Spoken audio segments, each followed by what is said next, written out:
Greetings, how are we doing? This is KIN114. This is a brief overview regarding Teambuildr.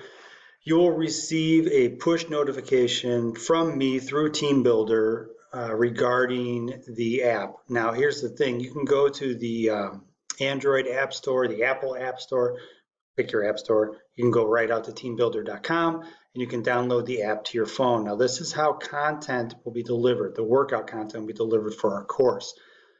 When you go in and you sign up for Teambuildr, it's no cost. You'll use your Harper email address, and then the password that I have, and I'll have this written out for you, is Harper #1200, and it's spelled capital H with the ampersand. There's the A with the circle around it, RPER #1200. Once you get in there, you can feel free to change your password. I have no need to access any of your information through Teambuildr. I have all full access to the coaching module. So when you go in, it'll look probably a little bit like this, depending which version you're running on your phone, which OS. It might look like a little calendar, and the calendar itself, when you look at it from a full standpoint, will have little dots on it, right? So we know our classes are on Mondays and Wednesdays, Mondays and Wednesdays. You'll see these little orange, kind of burnt orange dots. That tells you there's a workout there. So if we go ahead and click on the 16th, and we open that bad boy up. When we open this up and take a look, you'll see this is going to be the workout. We're going to meet downstairs, section A. It's on the west side of the gym to do running technique warm-up.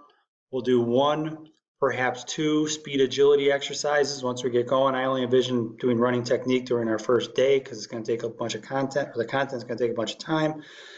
But then you have your workouts, and your workouts are laid out for you. Box jump, toes, hips, traps, incline bench press, Russian deadlift, front squat, etc. So when you get in here and you click on one of these on your phone, it'll open up a tile type window. And when you're in here, you go ahead and read from this, jump from the floor from 2 feet, land on the box on 1 foot. Okay, cool, got it. I did that for my 3 sets of 8 complete. And over here, I got toes, hips, traps. There's a video embedded to this one. I'll let this play here for a second. And when you click on that video, it'll give you a quick tutorial. Usually these are about 5 seconds. Maybe if I'm doing multiple reps in these demos, it might be 10 seconds. So toes, hips, traps is a precursor to the power clean, for example. What you're teaching is toes into the ground. You have extension in the ankle. The knees are fully extended. The hips are snapped forward and up. Toes, hips, traps, and the last part is a hard shrug towards the top. As you go through this course, as you go through the next maybe 2 years, if you're just getting here and playing a sport, and then you move on to another program, I can guarantee you're going to see power cleans or hang cleans or some Olympic variation. This is one of the foundational movement patterns for that exercise. So we're trying to prep you not only for your own season, but prep you for where you might be further on in your athletic and academic careers. So this is one that's a completion exercise, just doing reps. That's it. When you get over here for incline bench press, what happens with this program is when you type in, I'm going to do 135 for my workout, 135. When you type in this information, this becomes important for a couple reasons. When you show completion, I get a completion report. When you go ahead and fill this in, and you go ahead and fill in your workouts and the weights and the reps that you do, it tracks this, and we can mathematically calculate out how much your actual max is on a particular exercise based off of how much weight you do or how many reps you do. Now, eventually, this will be programmed out where you'll have reps and sets pre-programmed with the weights pre-programmed based off of your 1 rep max, but it needs this data that you're putting in to make that happen. So let's just kind of back out of this for 1 second. We'll close out of this little mod. And we go to here. So you'll see now we did 1, 2, 3 exercises out of 4, 5, 6, 7 exercises, right? So from a coaching standpoint, I can see how many sets you've done, how many reps you've done, how much weight was actually moved cumulatively, so it gives you an idea how much work you've done, and then how long the workout actually lasted. Not very long, only a couple minutes. But here's the thing, in the coaching module, I can see if you have completed your workouts. And to that end, when you do these workouts, make sure you're filling out this information, because every workout that you have, and there are 15 of them, is worth 10 points apiece.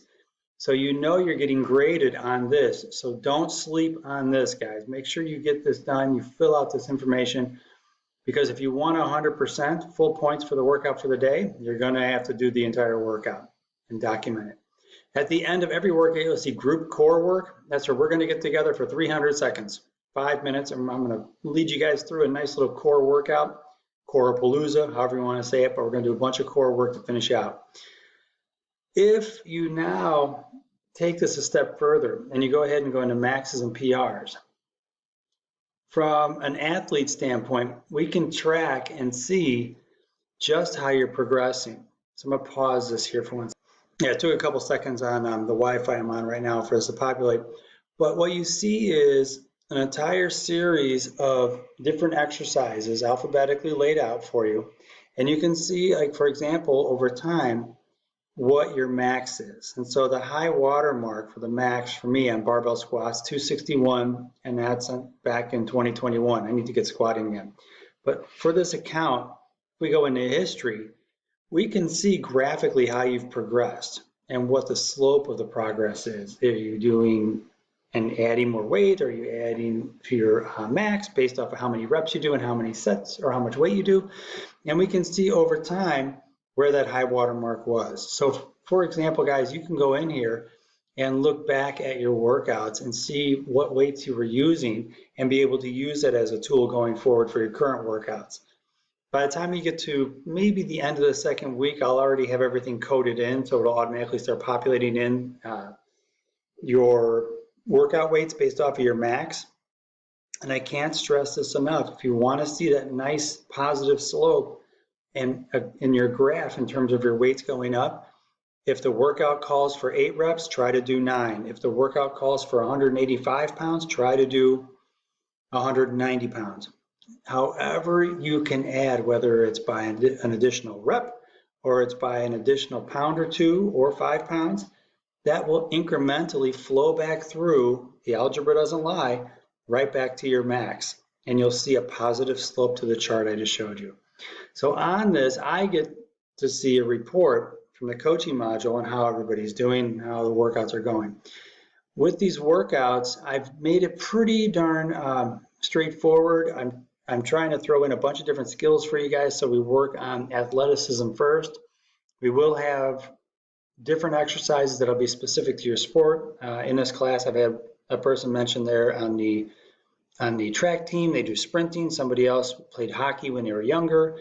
I have a number of basketball players, and so I've broken up your workouts, and I've tried to make those specific to what your athletic endeavors are or were, just so you can get an idea of training-wise what goes into training for a particular sport. So to that end, guys, I hope this helps, and I hope we see a nice positive slope on all your exercises over the next 8 weeks. Thank you so much.